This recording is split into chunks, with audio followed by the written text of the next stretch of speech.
Olá, você está no canal Laís Vasconcelos com a Bíblia. Aqui abordamos temas bíblicos na intenção de edificar a sua fé. Por isso, inscreva-se no canal, ative o sininho para receber as notificações, curta e compartilhe.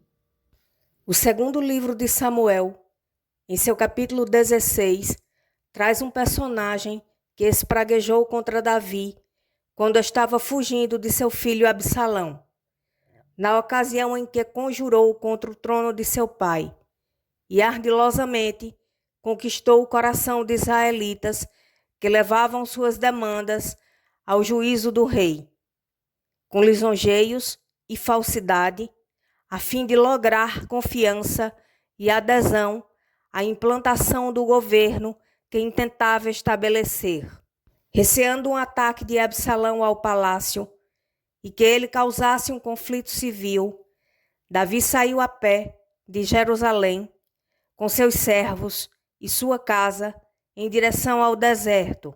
Os 600 soldados que vieram de Gate não abandonaram Davi, mesmo ele aconselhando seu líder Itai a ficar em Jerusalém, servindo ao novo rei. A arca do concerto estava com eles, porém Davi deu ordem ao sacerdote Zadok para levá-la de volta à cidade, porque dizia que se encontrasse graça diante dos olhos do Senhor, voltaria a vê-la.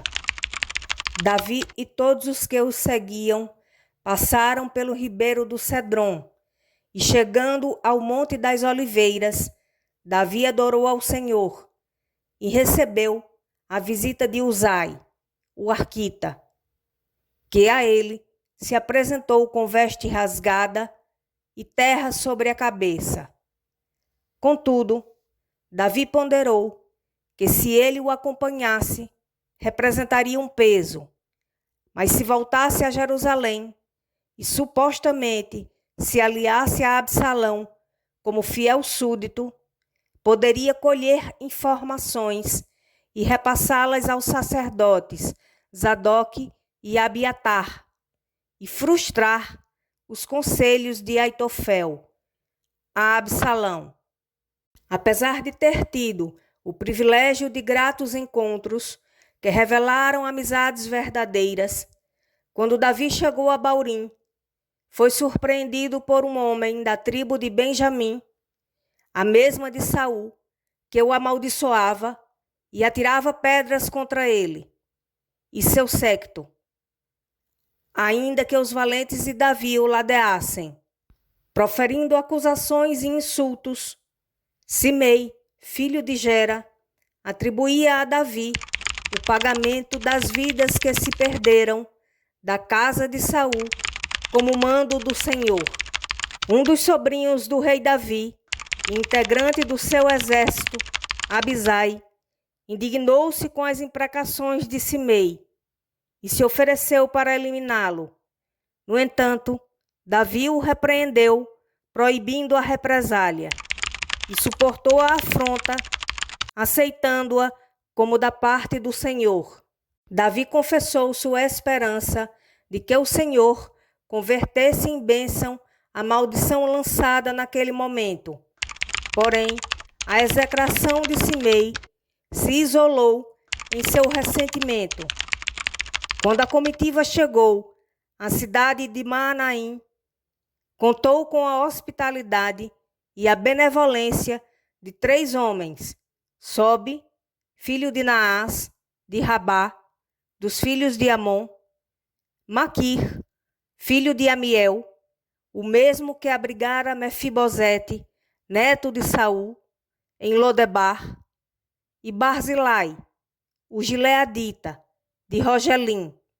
Sabendo que depois daquele tempo no deserto, o povo estava cansado, com fome e com sede, eles ofertaram ao rei alimento e provisões, como camas, bacias, vasilhas de barro, trigo, cevada, farinha, grãos torrados e favas, lentilhas, mel, manteiga, algumas ovelhas e queijo.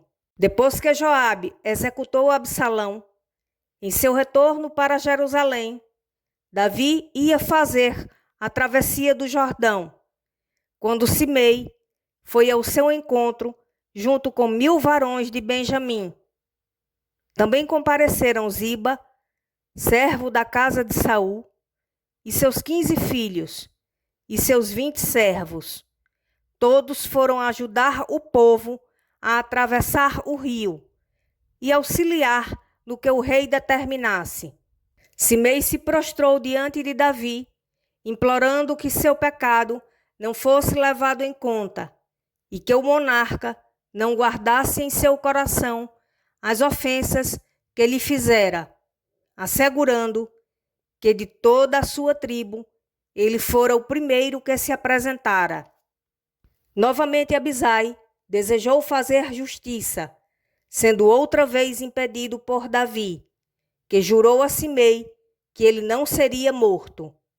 Antes de morrer, Davi aconselhou seu filho e herdeiro do trono, Salomão, acerca de algumas personalidades.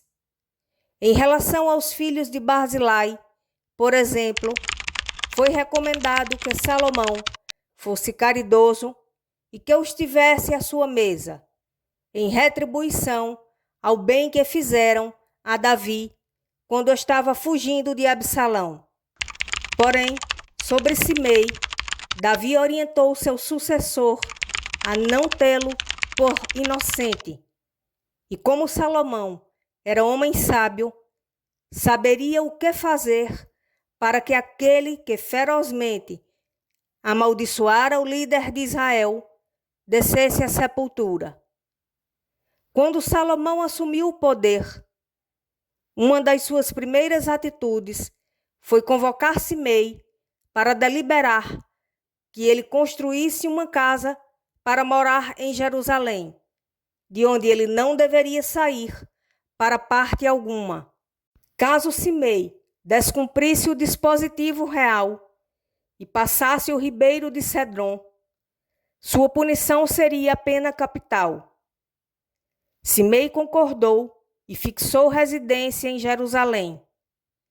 Porém, 3 anos depois, 2 de seus servos fugiram para Gate. Assim que Simei foi comunicado, ele albardou seu jumento e partiu para buscar seus servos, e retornou com eles.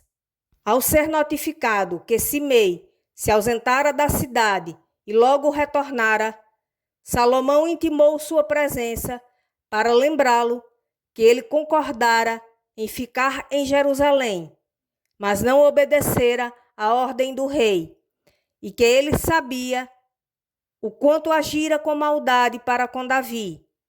No entanto, o Senhor fazia tal ruindade recair sobre o próprio Simei. Salomão ordenou o general de seu exército, Benaia, filho de Joiada, executar aquele que um dia ousou lançar maldições contra o ungido do Senhor.